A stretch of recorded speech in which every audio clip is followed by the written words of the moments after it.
I wanted to create something which was made of 6 parts, so one piece but 6 equal parts, where a listener could get inside the music and find out how all the different parts interlinked by hearing each part as a solo against the ensemble or as a duet against the ensemble, and really understand the way that they interlink and also hear all the different lines within it.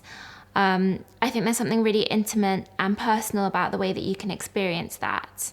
And that was really the initial spark for the idea for Permutations.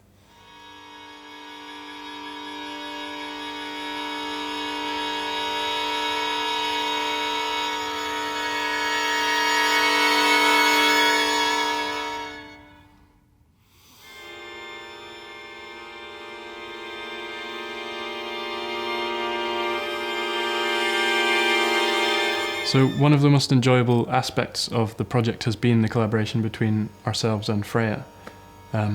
We had the opportunity to respond to her creative decisions, her individual sketches for the music, inspired our design decisions that we made in the design of the piece.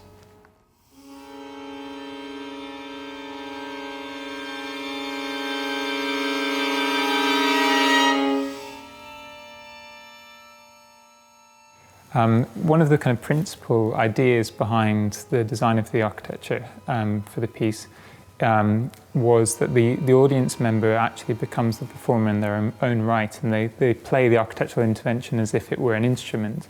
And this manifests itself through the way they can sort of interface with these doors and change the acoustic and absorbent environment.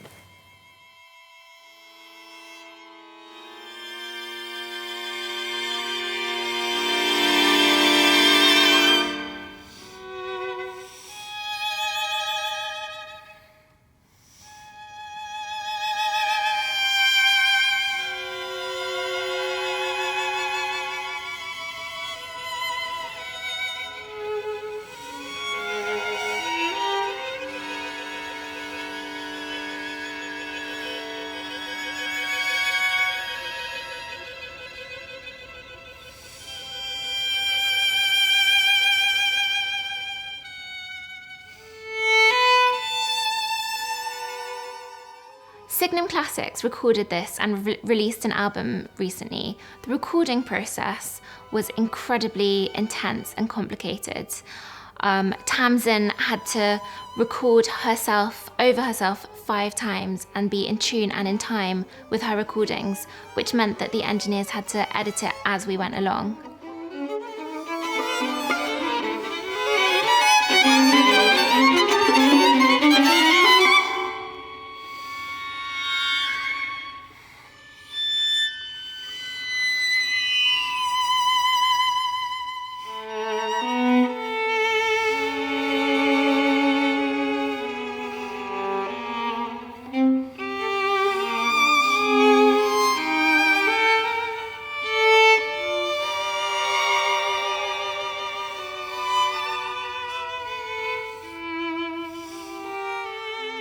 Walking through the piece, you can explore the individual parts of the piece in each of the small chambers where the acoustic is kind of very intimate, but you can also move through into the central kind of counterpoint chamber, which is the interstitial space, if you like, between the individual chambers, where you hear the counterpoint coming together as a whole.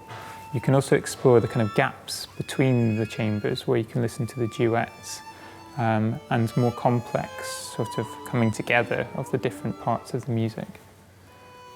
One of the founding ideas about the project was that it had to be a kind of sociable experiment, if you like, and that people sort of had to interact it in a very different way to this kind of static experience most people have with kind of more formal performance environments.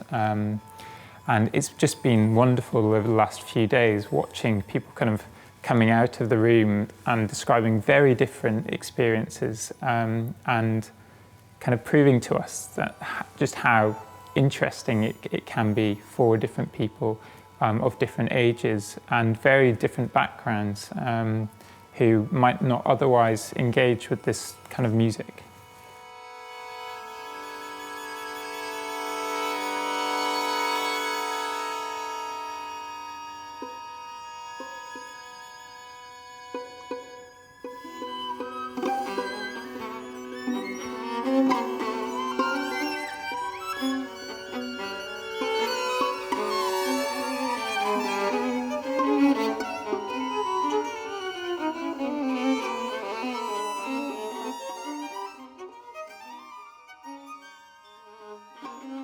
Well, it's really unique. I've never experienced any sort of classical music like that before, and I think I really enjoyed that it was almost like a game. You could sort of play it like a game, but also play it like an instrument. So I thought that was really unique and different. It was cool. I was really interested in the materials that had been used, and there was a lot of very hard stuff and looked very heavy. And at one point I was thinking, oh, actually, am I safe here?